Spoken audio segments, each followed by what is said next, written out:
하나님의 사랑은 절대로 변하지 않아요. 사람이 변하는 거죠. 그래서 하나님과 맺은 약속을 언약이라고 하거든요. 왜 언약인 거냐면 그때 당시는 뭐 이렇게 조항물을 만들고 뭐 도장을 찍고 이게 아니라 말로 맺은 약속이기 때문에 언약이거든요. 하나님께서는 말로 맺은 이 언약을 굉장히 중요하게 여기시고 하나님과 이 맺은 언약이 얼마나 중요하면 소금 언약. 이 소금은 부패를 방지하잖아요. 변함이 없는 거잖아요. 그래서 소금 언약, 영원히 변하지 않는 약속이다라는 거예요. 그러니까 하나님의 사랑이 바로 그와 같다는 사실을 분명히 말씀을 통해서 우리에게 분명히 보여주고 계십니다. 그러니까 바울 사도도 그 표현을 하고 있는 거예요. 내가 하나님의 사랑이 아니었다면 지금 이 자리에 서 있을 수 있었을까? 나는 비방자요, 폭행자요, 그 다음에 박해자였는데 나 같은 사람이 이렇게 예수 그리스도를 전하고 하나님의 말씀을 전할 수 있게 된 것은 하나님의 큰 사랑, 이게 이해할 수 없는 하나님의 은혜가 아니면 불가능하다라는 고백을 하고 있는 겁니다. 그래서 그 사랑을 생각할 때마다 자격 없는 내가 하나님의 사랑을 받았는데 라는 빚진 자의 심정으로 최선을 다해서 많은 사람들에게, 특별히 이방인들에게 복음을 전한 거죠. 유대인들을 만났을 때는 유대인처럼 되어서 복음을 전하고 이방인들에게 다가갔을 때는 이방인의 눈높이에 맞춰서 복음을 전하고 하나님께 받은 사랑이 너무 커서 그렇습니다.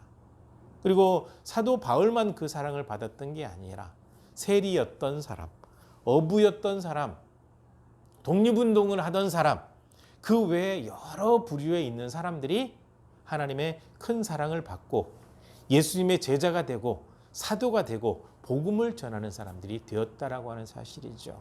그러니까 하나님의 사랑은 항상 모든 사람들을 향해 있습니다. 그것을 받아들이느냐 그렇지 않느냐에 따라서 영적인 인생이 달라져 버리는 거죠. 그러니까 우리는 적어도 하나님의 사랑을 선택했습니다. 그 사랑을 선택했으므로 하나님의 사랑은 여전히 우리를 향하고 있으니까 걱정하지 마십시오. 하나님의 책임지심이라고 하는 것은 완벽하거든요. 우리 마음에 들지 않을 수도 있어요. 그런데 하나님의 방법으로 역사하시거든요. 그 모든 것을 맡기고 내게 주신 모든 것에 감사하면서 바울 사도처럼 생명의 위협을 느끼면서도 하나님의 사랑이 너무 감사해서 복음을 전하고 있잖아요. 바울 사도처럼 그 모습으로 믿음 잘 지켜 나가시기를 바랍니다. 그러니까 바울 사도는 이 사랑을 너무나도 많이 받았기 때문에 이 사랑을 나누고 싶었어요. 그래서 1차 전도 여행을 통해서 복음을 전하고 2차 전도 여행을 통해서 세웠던 교회를 돌보면서 또 새로운 지역에 가서 복음을 전하고 3차 전도 여행을 통해서 또 세워진 교회와 지역들을 돌보고 새로운 지역에서 복음을 전하고 이렇게 해서 소아시아 지역과 유럽 지역에 복음이 계속해서 전파되게 하는 일에 헌신했다는 거죠. 하나님의 놀라운 사랑을 그들에게 전했던 거고 그것이 바로 바울 사도가 전한 복음이었던 겁니다. 그리고 좀 더 이제 엄밀하게 따지자면 바울 사도의 4차 여행은 예루살렘에서 체포돼서 로마까지 가는 여정입니다. 그러니까 1차, 2차, 3차 전도 여행으로 바울 사도의 사역이 끝난 게 아니라 예루살렘에서 체포돼서 유대인들에게 죽임 당할 뻔했다가 하나님의 도우심으로 그 생명을 이제 유지한 가운데 로마에 가게 됐죠. 로마의 황제에게 내가 재판을 받겠다라고 해서 죄인의 몸으로 가게 된 거죠. 갔는데 거기에서 2년 동안 머물면서 또 수많은 사람들에게 복음을 전하게 되었습니다. 그리고 나서 석방된 다음에 성경에 기록되지 않은 5차 전도여행이 또 있죠. 이 5차 전도여행은 세웠던 지역 다니면서 그 교회를 세웠던 지역을 다니면서 교회들을 돌보는 일을 해요. 이 돌보는 일을 하면서 디모데 전서와 디도서를 보내고 그 이후에 체포돼서 로마 사형수 감옥에서 디모데 후서를 쓰고 이제 네로 황제 밖에 때 순교하게 돼요. 그러니까 주님의 사랑을 전하기 위해서 끊임없이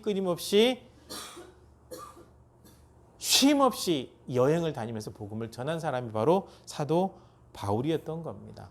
그러면서 오늘 이 본문을 통해서 내가 하나님의 긍휼하심을 받은 까닭이 있다라고 분명히 밝히고 있습니다. 하나님의 긍휼하심이라고 하는 것은 무엇이냐면 나같이 자격이 없는 사람을 예수 그리스도 만나게 해서 믿게 하시고 사도로 세우셨다라는 거예요.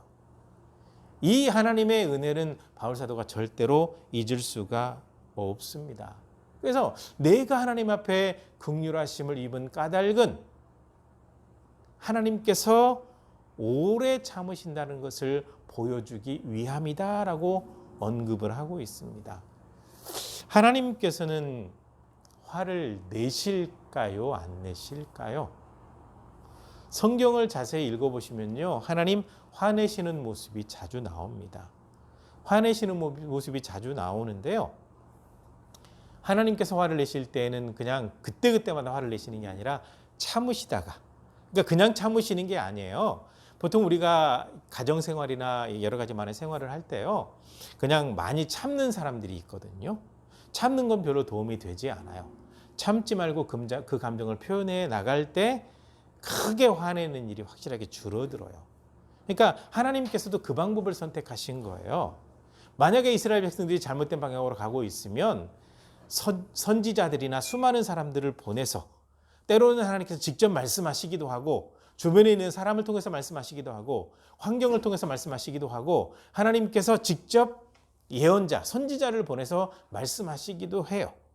근데 그럼에도 불구하고 듣지 않을 때 그때는 하나님께서 화를 내시는 겁니다. 굉장히 크게 화를 내시는 거죠. 그리고 하나님께서 한번 화를 내시면 막을 방법이 없어요.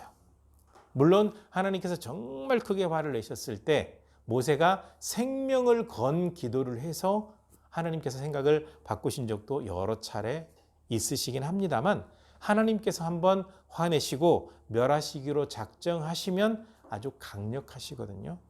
그러니까 하나님은 화를 잘 내지 않으시는 분이지만 화를 내시게 되면 엄청나게 세요. 구약에 보게 되면 창세기에 기록이 되어 있고 그 후에 이제 멸망한 도시에 대해서 언급하느라고 몇 번 언급이 되지만 지금 현재는 사라져버린 지역이 있습니다. 거기가 어디냐면 소돔과 고모라와 아드마와 스보임이라는 지역이거든요. 이 지역이 이렇게 묶여 있어요. 묶여 있습니다. 근데 이 지역이 아브라함의 조카 롯이 가서 산 지역이거든요. 그런데 그때도 이미 많은 사람들이 악해요. 악한데 창세기에 이렇게 언급이 되어 있습니다.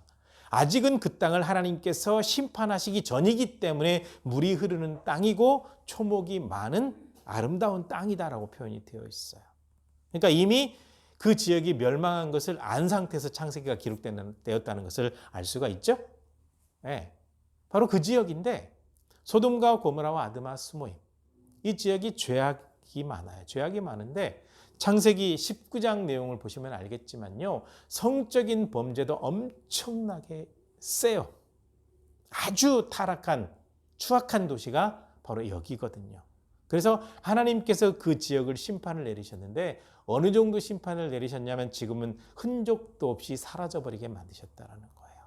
그래서 그 성서 지도를 펴놓고 소돔과 고모라와 아드마, 스보임 지역을 찾으면 사해바다에다가 점만 찍어놓고 물음표를 해놨어요. 위치를 정확히 모르니까. 그러니까 이 지역은 하나님의 진노하심을 받아서 흔적도 없이 사라지셨다라는 거죠. 그러니까 하나님께서 진노하시면 그 강도는 엄청난 거예요. 모세에게도 이렇게 말씀하셨거든요. 이 백성 도저히 안 되겠다. 내가 싹 없애버리고 너를 통해서 이스라엘이라는 나라를 새로 만들겠다라고 하실 정도니까 하나님께서 화나시면 모든 것이 완전히 없어져 버릴 수가 있다는 거예요. 그 정도로 화를 내시면 무서운 분인데 하나님께서 참으셨다라는 거예요. 스데반 집사의 순교로 시작된 예루살렘 교회의 박해가 엄청나게 쏟아졌는데 그래도 하나님께서 참으셨다라는 거예요. 오래 참으셨다라는 거예요. 그러니까 바울 사도가 가만히 생각해 보니까 하나님께 벼락을 맞아서 죽어도 시원찮을 인생이었다라는 거예요. 예수님 믿는 사람들 잡아서 죽이는데 앞장섰고 체포해 가지고 가서 끌고 가서 죽이는데 아주 일조했던 사람. 좀 더 앞에 내용은요, 스데반 집사가 돌에 맞아 순교할 때 돌 던지는 사람의 그 옷을 지키고 있던 사람이 청년 사울이었거든요. 그 정도로 하나님 앞에 사랑받을 자격이 없는 사람인데 사랑을 받았고 이 선택을 받고 보니까 하나님께서 정말 오랫동안 참아주셨구나. 그렇게 많은 믿음의 사람들을 잡아다 죽일 때 그럼에도 불구하고 하나님께서 참아주셨다라는 거예요. 그래서 하나님께서 정말 오래 참으셨다라는 거 생각할 때마다 바울 사도는요, 너무너무 고마워서 몸부림을 칠 수밖에 없어요. 너무 감사해서 그렇다라는 겁니다. 그리고 이렇게 자기 자신을 선택했던 것은 다른 사람들에게 본을 보여주기 위함이라는 겁니다. 지금 여전히 예수 그리스도를 알지 못하는 사람들이 정말 많아요. 그래서 과연 이 사람들은 하나님께서 버리신 건가? 바울 사도의 이 의견은요, 그렇지 않다라는 겁니다. 자기 자신을 생각해 봤을 때 하나님과 멀어져 있고 예수님 믿는 사람 잡아다 죽이는 아주 악질적인 사람이었는데 그럼에도 불구하고 나를 오랫동안 참아주시고 선택하신 거 보니까 아직 믿지 않는 모든 사람들에게도 기회가 있다라는 거예요. 그것을 보여주기 위해서 나를 향해서 오래 참으시고 나를 선택하시고 하나님의 거룩한 백성을 삼아 주셨다. 이렇다라는 거죠. 그래서 바울 사도가 늘 얘기하는 겁니다. 나를 보세요, 나를. 내가 그렇게 악한 박해자였고 죄인 중에 괴수, 얼마나 박해를 심하게 했으면 본인 스스로도 죄책감에 늘 시달려요. 나는 죄인 중에서도 아주 대빵 죄인, 엄청나게 악한 죄인이었는데 내가 하나님의 은혜를 받았습니다. 그러니까 여러분들도 그 은혜를 받을 자격이 충분히 있습니다라는 내용과 그 다음에 디모데에게 얘기하고 있는 것은 무엇이냐면 주변에 믿지 않는 모든 사람들에게도 여전히 기회가 있다라는 사실을 알려주는 겁니다. 물론 참 안타깝기는 해요. 기독교 인구가 점점점 줄어들고 있습니다. 1200만이라고 얘기를 했는데 지금은 400만, 500만 장담할 수 없을 정도고요. 또 이 통계 속에는 이단들도 다 포함이 되어 있다는 사실이 있죠. 위장교회들이 다 포함되어 있어요. 교회인 줄 알아요. 분별을 못하니까. 그러니까 400만, 500만이라 그래도 진짜 하나님 앞에 서 있는 믿음의 사람들은 얼마나 될지 가늠하기 어렵습니다. 그런데 교회가 계속해서 욕을 먹고 있어요. 어젯밤에 실화탐사된 것문가 잠시 재방송하는 걸 봤는데 거기도 어느 교회에 대한 이야기, 목회자의 도덕적인 문제, 헌금을 횡령한 문제, 악한 문제를 다루면서 패널들이 계속 하는데 너무 얼굴이 뜨겁고 부끄러워서 차마 다 못 보고 그냥 돌려버렸습니다. 교회는 계속해서 욕을 먹고 있습니다. 교회를 떠난 사람이 점점점 많아지고 있습니다. 교회 안에 있는 사람들 가운데도 교회를 언제 떠날까 고민하는 사람들이 굉장히 많이 생겨버렸습니다. 그리고 또 한 가지는 같이 교회 안에 있다고 모든 사람들이 다 성실하고 바르게 서 있는 크리스천이 아니라는 거죠. 바른 본을 배워서 믿음을 가지고 있는 사람들이 있는가 하면 잘못된 본을 배워서 이 정치에 빠져가지고 교회를 망가뜨리는 사람들이 있기 때문에 모든 사람들이 다 똑같은 신앙인이 아니라고 하는 사실이 더 마음을 안타깝게 하죠.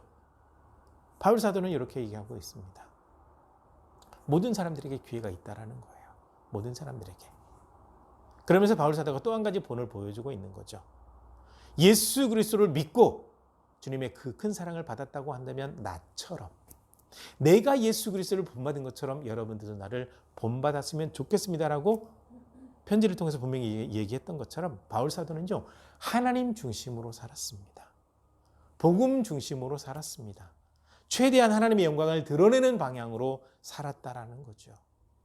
그래서 오래 참으사 나를 선택하신 하나님 앞에 그 사랑을 느끼고 보니까 내가 허투루 살아서는 안 되겠다라는 거예요. 하나님께서 이렇게 큰 은혜 베풀어 주셨는데 이 땅에 사람이 되어 오셔서 그 몸을 기꺼이 내놓고 십자가에 피 흘려 죽기까지 나를 사랑하셨는데 끝까지 기다리고 포기하지 않고 나를 선택해 주셨는데 내가 허투루 살아서는 안 되겠다 싶은 생각이 들어서 정말 열심히 살았습니다. 천막 만들어서 돈을 벌면서 자비랑 선교하면서 돌에 맞아 죽을 뻔한 일들, 동족들이 죽이려고 덤비는 일들, 어떤 때는 보게 되면 한 40명 정도가 바울 사도를 죽이기 전에는 밥도 안 먹겠다고 굶으면서 죽이려고 시도하는 일까지 있었잖아요.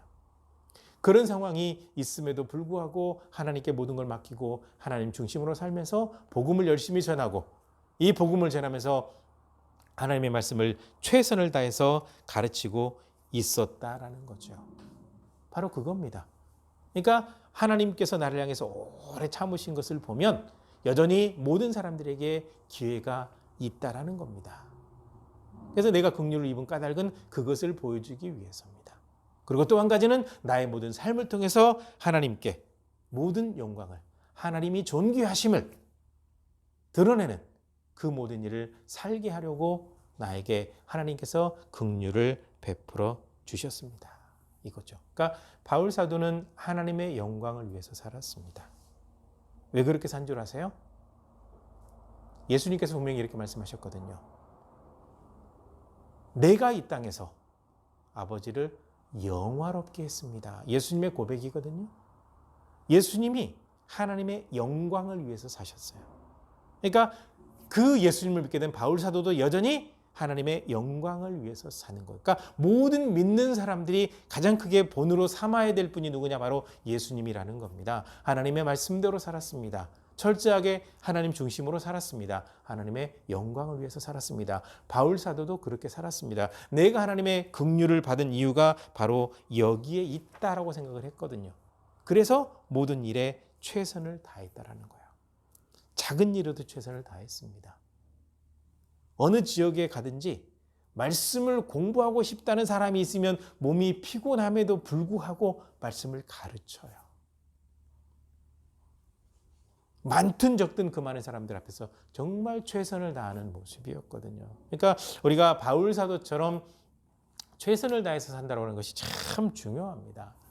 그 많은 조각상을 남긴 미켈란젤로가 그 일화를 남겨놓은 게 하나 있어요. 미켈란젤로가 이제 그 많은 조각상을 남기기 때문에 굉장히 손기술이 뛰어난 사람이에요. 손기술이 뛰어난 사람인데 이 작은 그 뭘 꼽는 함을 하나 만드는데 그냥 뚝딱뚝딱 하면 끝나버릴 것 같은데 굉장히 오랫동안 만들고 있는 거예요.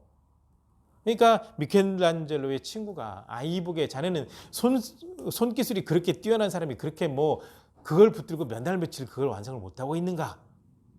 그랬더니 미켈란젤로가 평상시 자기가 가지고 있던 소신을 얘기하는 겁니다.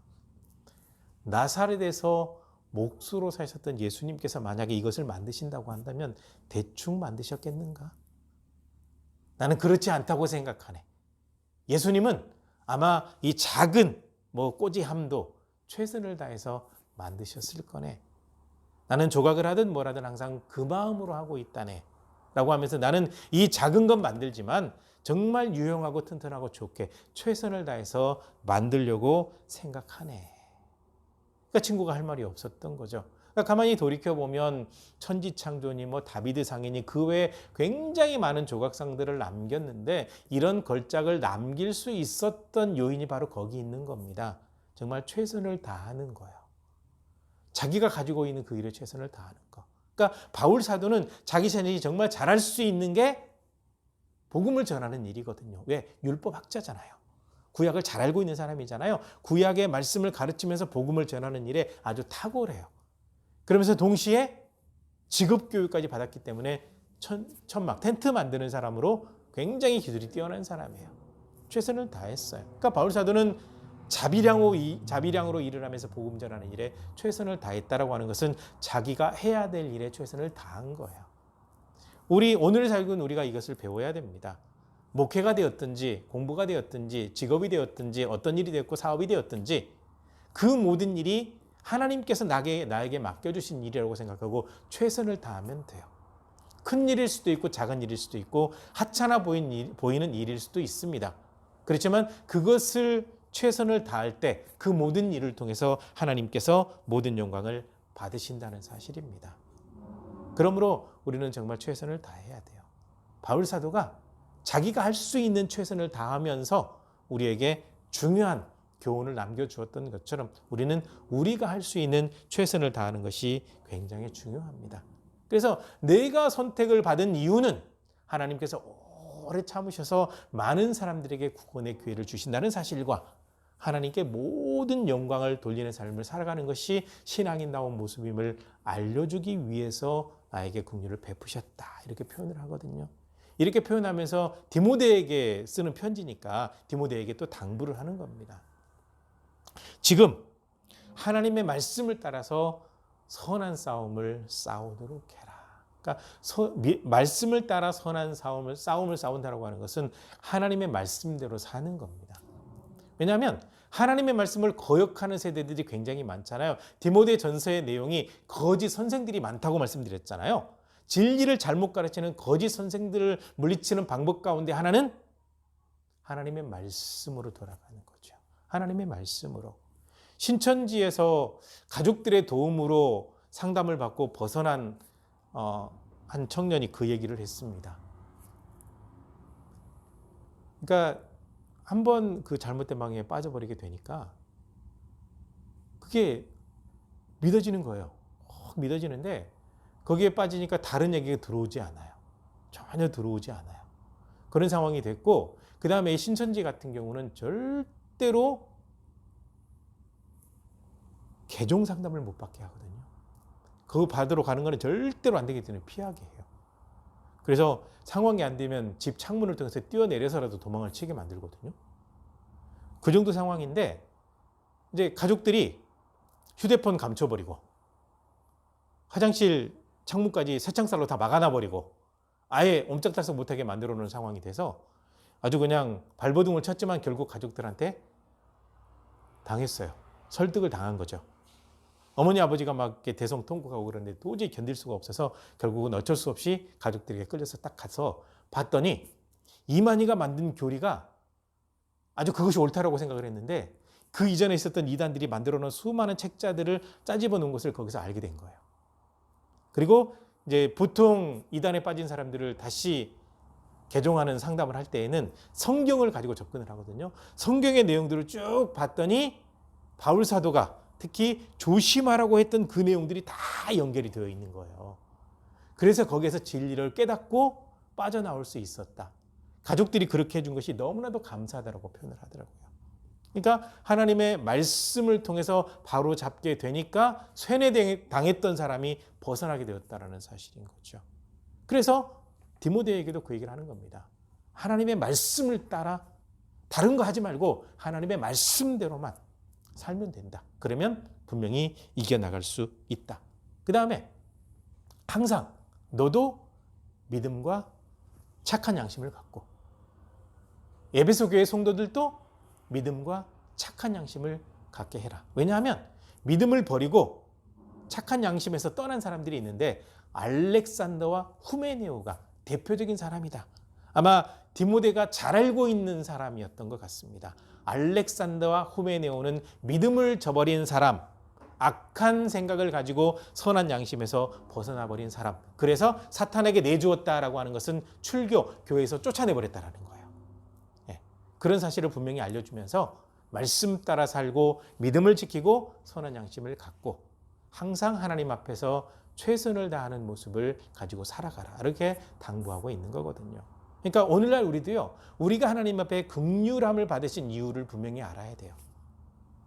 신앙인다운 모습이 되라고. 하나님께 영광 돌리는 거룩한 모습이 되라고 하나님께서 우리에게 그 은혜를 베풀어 주신 겁니다. 절대로 값싼 은혜가 아니거든요. 엄청나게 큰 희생을